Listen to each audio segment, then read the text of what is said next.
Hello students, welcome back to cost logs.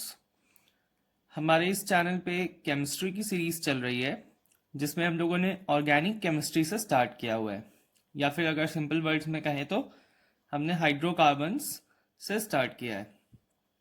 हमने उसमें बहुत सारे बेसिक टॉपिक्स को कवर किया है प्रीवियस वीडियोस में।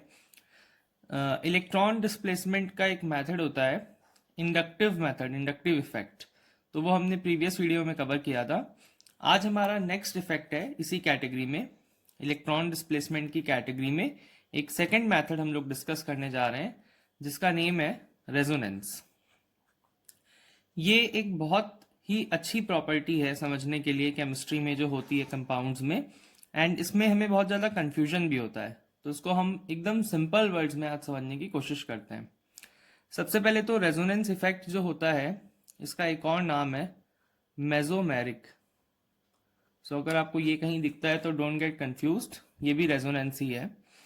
रेजोनेंस में होता क्या है, जैसा कि हम देख रहे हैं इलेक्ट्रॉन डिस्प्लेसमेंट का ही एक टाइप है ये, तो मतलब स्ट्रक्चर्स में ही क्या होगा, इलेक्ट्रॉन का मूवमेंट होगा।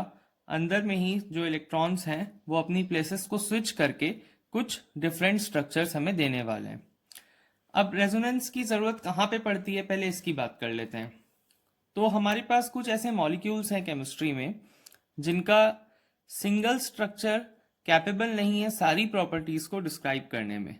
मतलब सपोज हमने एक स्ट्रक्चर बना दिया और वो सारी प्रॉपर्टीज को डिस्क्राइब कर दे, तो वो सिंगल स्ट्रक्चर के बस का नहीं है। तो वैसे केसेस में हम लोग जो अलग अलग स्ट्रक्चर्स बनाते हैं उनको ही रेजोनेंस स्ट्रक्चर्स बोलते हैं। सपोज कि हमको कोई एक ऐसा कंपाउंड मिला जिसका एक स्ट्रक्चर कैपेबल नहीं है, तो हमको 2 3 4 स्ट्रक्चर्स बनाने पड़ेंगे, तो उन डायग्राम्स को ही या उन स्ट्रक्चर्स को ही रेजोनेंस स्ट्रक्चर बोलते हैं। और जो एक्चुअल स्ट्रक्चर होता है वो उनका एक हाइब्रिड होता है। जैसे हम लोगों को पता होगा क्रॉस ब्रीड का मतलब, सपोज हमने 2 वैरायटी ऑफ थिंग्स में क्रॉस ब्रीडिंग करा दी, तो उन दोनों में जो प्रॉपर्टीज हैं वो एक्सचेंज होकर के हमें एक रिजल्टेंट मिल जाता है। ये वर्ड आपने सुना होगा। वैसे ही यहाँ पे जो एक्चुअल स्ट्रक्चर है वो उन 2 3 रेजोनेंस स्ट्रक्चर्स का हाइब्रिड स्ट्रक्चर होता है। मतलब कि उन दोनों की प्रॉपर्टीज मिक्सअप होके कहीं ना कहीं इंटरमीडिएट वे में हमें रेजोनेंस वाले स्ट्रक्चर में मिल जाती है। अब इसको एक एग्जांपल से समझ लेते हैं, जैसे कि बेंजीन पे आ जाते हैं। तो बेंजीन का कुछ ऐसा स्ट्रक्चर होता है, ओके। इसमें ये जितने भी टर्मिनल्स होते हैं ये सब कार्बन होते हैं, एंड ये जो हमने यहाँ बीच में शो कर रहे हैं ये डबल बॉन्ड्स हो जा रहे हैं एक्चुअली। तो ये सिग्मा पाए ऐसे करके यहाँ पे बेंजीन में हमें स्ट्रक्चर मिलता है। अब हम अगर ये स्ट्रक्चर देखें तो बेंजीन दोनों ही बॉन्ड्स दिखा रहा है, मैं सिंगल भी डबल भी। बट इसमें आप ये देख सकते हैं कि अगर हम लोग एक्सपेरिमेंटली इसका डेटा लेने जाएं, मतलब बेंजीन का, जैसे यहाँ पे बॉन्ड लेंथ ऑब्वियस सी बात है, कहीं पे सिंगल है कहीं पे डबल है, तो मतलब हमें दोनों ही हमने एक्सपेक्ट करी कि बेंजीन में हमें डिफरेंट डिफरेंट बॉन्ड लेंथ मिलनी चाहिए। बट जब हमने एक्सपेरिमेंटली बेंजीन का जो बॉन्ड लेंथ का वैल्यूज है उसको जब हमने मेजर किया या उसको फाइंड आउट किया, तो हमें सारे ही बॉन्ड्स 139 पिकोमीटर की लेंथ के मिले, ओके। अब ये जो वैल्यू है ये वैल्यू एक्चुअली में डिफर कर रही है जो हमने एक्सपेक्ट किया था उससे। मतलब हमारी एक्सपेक्टेशन ये थी कि हमें डिफरेंट डिफरेंट बॉन्ड लेंथ्स मिलने वाली हैं, बट ये उससे चेंज होके हमें मिली।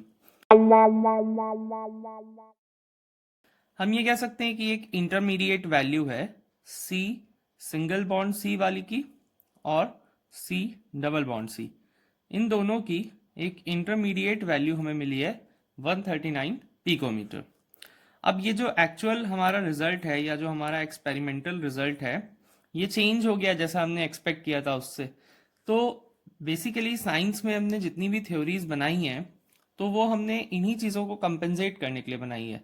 मतलब रेजोनेंस की नीड क्या पड़ी, अगर ये कोई पूछता है तो आप कह सकते हैं कि जब हमने ये देखा कि एक्चुअल स्ट्रक्चर्स के जो पैरामीटर्स हैं वो डिफर कर रहे हैं थ्योरेटिकल से, मतलब कि हमारे थ्योरी में कुछ और सुधार करने की ज़रूरत है, तो हमने ये रेजोनेंस की डिज़ाइनिंग करी। एंड वी टोल्ड कि बेंजीन ऐसा स्ट्रक्चर है जिसके हम एक से ज़्यादा स्ट्रक्चर पॉसिबल बना सकते हैं, जिनमें से अगर आप कोई भी एक सिंगल स्ट्रक्चर को एट अ टाइम लेते हैं तो वो प्रॉपर्टीज़ को एक्सप्लेन नहीं कर पाएगा।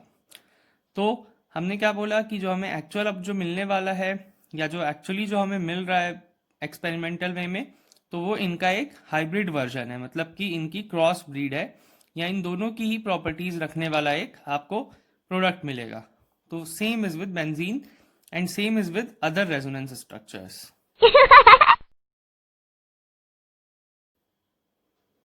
तो नेक्स्ट एग्जाम्पल में हम फिनॉल के रेजोनेंस स्ट्रक्चर्स देख लेते हैं। जैसा कि स्क्रीन पे दिख रहा है, इसका जो मॉलिक्यूलर फॉर्मूला है वो C6H5OH है। एंड इसमें हमने 5 रेजोनेंस स्ट्रक्चर्स बनाए हैं, जिसमें जो लोन पेयर है ऑक्सीजन का वो नीचे शिफ्ट होता है, और जो कार्बन के अरेंजमेंट में डबल बॉन्ड्स हैं उनकी शिफ्टिंग होती है, जो कि हमने एरो की हेल्प से शो किया है। एंड जो बॉन्ड्स की प्लेसमेंट है वो चेंज हो करके हमें हर बार नया स्ट्रक्चर मिल रहा है। सो आई होप आपको रेजोनेंस या मेसोमेरिक इफेक्ट अच्छे से समझ में आ गया होगा। If you have any doubt आप कमेंट कर सकते हैं and I respond to it. And अगर आप इस चैनल पे नए हैं तो प्लीज़ सब्सक्राइब कर लें ऐसे ही अमेजिंग कंटेंट के लिए। And till then, bye bye, share the video.